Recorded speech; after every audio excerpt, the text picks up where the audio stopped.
Hello everyone and welcome back to Why Write. If you notice the bats behind me, that's because I'm recording the day before Halloween. So I wanted a fun filter. Before we get started, I would like to make a disclaimer. Although I work for Lone Star College, I teach English at Lone Star College. Lone Star College is not associated with my YouTube page. However, for educational purposes, which my YouTube page is for educational purposes, I will use Lone Star database. But for general purposes, for those of you who may stumble upon this video who do not attend Lone Star, it's a similar process to accessing your college or university's databases as well. All right. So let's get started. Let's jump right in it. So first off, you want to go to your college's or university's homepage. Look for any title, like that says libraries or library. You want to click on that, and then you want to find, well, I missed a step. Once you click on this, libraries, you then want to click on research databases, and then you'll find an article.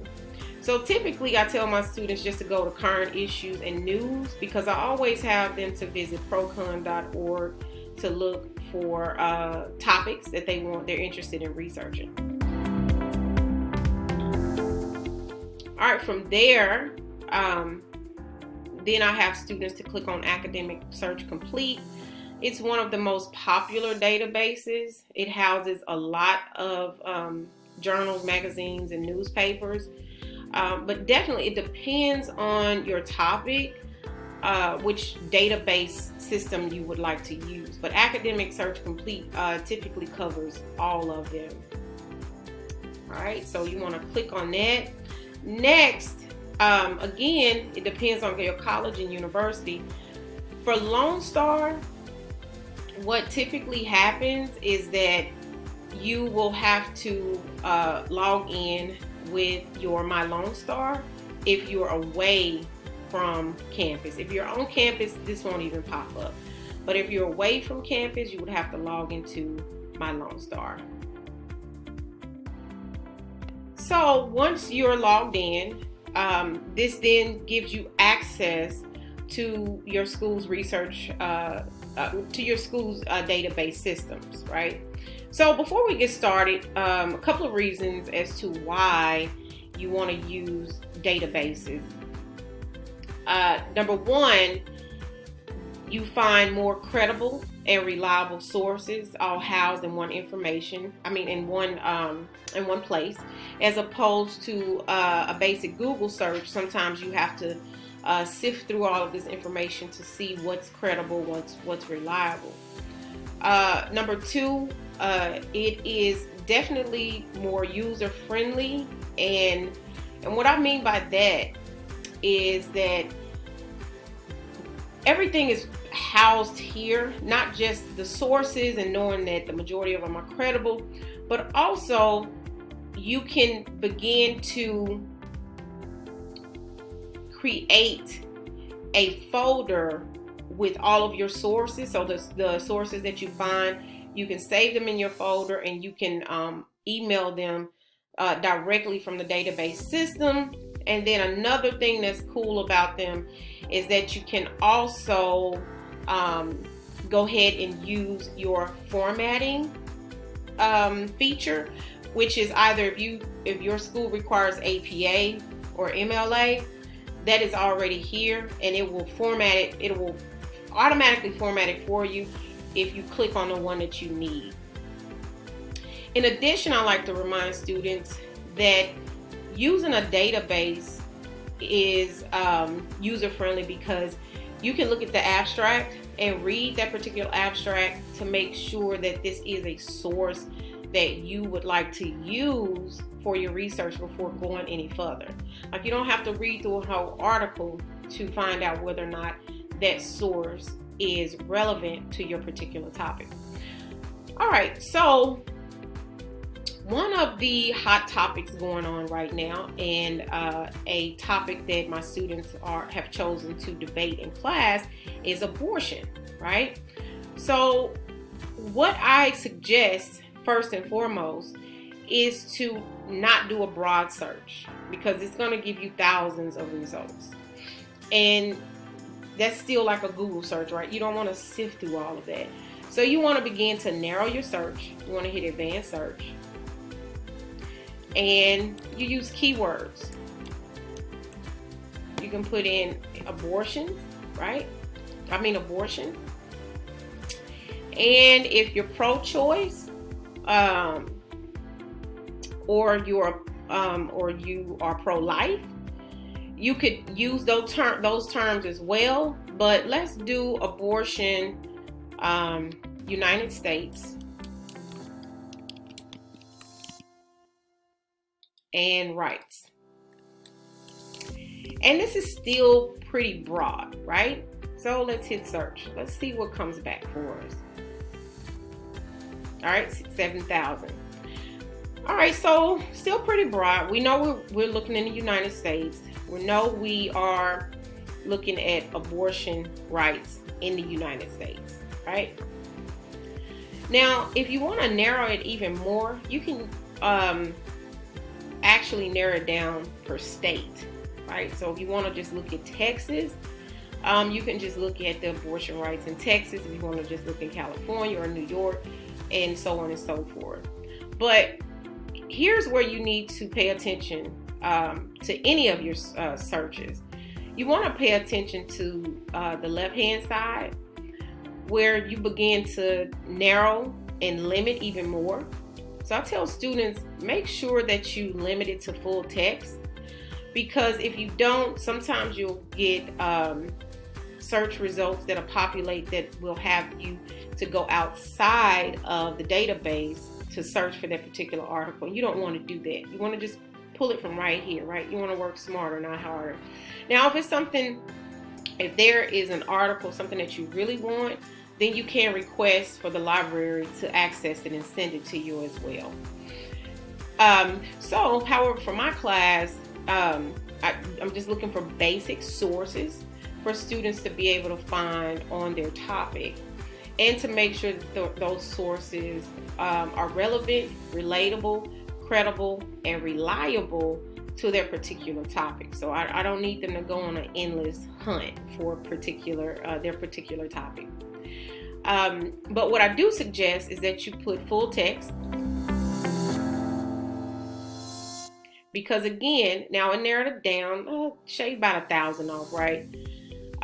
Now your professor may have a preference as to the time frame. For me, it used to be 10 years, but because information changes so fast, I now just require students to do 5 years. So it just depends on your professor's preference. And in this case, with the topic of abortion, you may have to go back even further to prove your argument if you want to pull information about Roe versus Wade, right?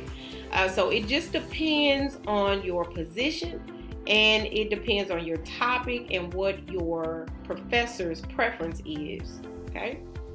All right, so from here, let's just say we want to choose this, Reflection on Abortion Rights, From Policy to Medicine. This was published last year, 2022, volume 16, issue 6, okay? Click on the article. What you want to do, or I suggest, is to read the abstract. If you feel as if this particular article aligns with your topic, and even when I say your topic, don't confuse your topic with your position. So if your position is for abortion, you want to look for information that aligns with your position. But you also want to look for information that does not align with your position. Shocker, right? You want to look at those opposing viewpoints. That makes your argument even stronger when you highlight that within the body of your paper. You want to make sure that you are giving credit where credit is due. When you can agree to disagree. So if you find an opposing viewpoint that you can say, okay, that sounds logical, I can agree with that. However, you include your rebuttal.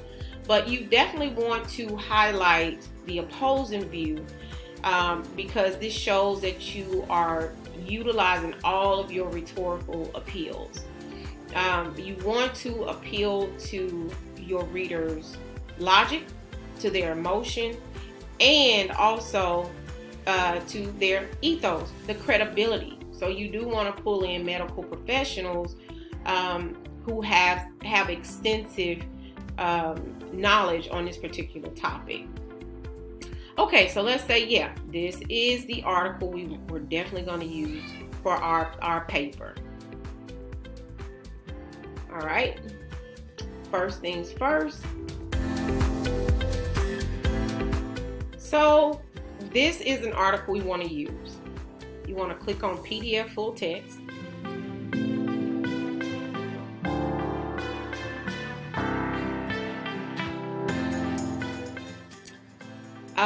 So if you want to read it here, perfectly fine. But one of the things that you need to, or I would suggest is that you begin to compile a list of your sources. So you can add it to your folder. You would have to sign in for that so you can retrieve it. You can add it to your Google Drive. I know some students rely heavily on their Google Drive. You can add it to your school's OneDrive. The majority of most schools have a OneDrive. Or if you're kind of nostalgic and old school like me, you still want to print things off so you can fill them, right? So there are multiple ways that you can have access to this article. You can also just email it to yourself here. So although there are multiple ways to save the article and send it to yourself, there is also the privilege, right? I would say the privilege of going through a research database, of being able to have this cited for you, right? So this little icon right here. If your school requires APA, this article is cited in APA for you here. If it requires Chicago style, it's cited. And of course, MLA, which is what I require for my English course. So this is just your works cited entry for your works cited page. Unfortunately, it doesn't give you information for the in-text citation here. That is something that you would have to do separately. However, you can copy and paste your citation to a Word document, so you can keep a running list of all of the sources that you may use in your paper. And this helps you so you don't have to go back in and try to figure out how to cite it, each one of your sources. Okay, so we're wrapping up here from the database portion. Just basically how to go in and search for sources on your particular topic, how to save those sources, and also how to utilize the database so that you can begin to create a works cited page. For more information, I suggest you visit your college or university's library page and or a librarian so that they can give you further information on proper ways to cite, tricks and tips on citing, especially if there are certain ways that your professor or your school prefers for you to cite and credit information. Well, until next time, I hope to see you back here again at Why Write.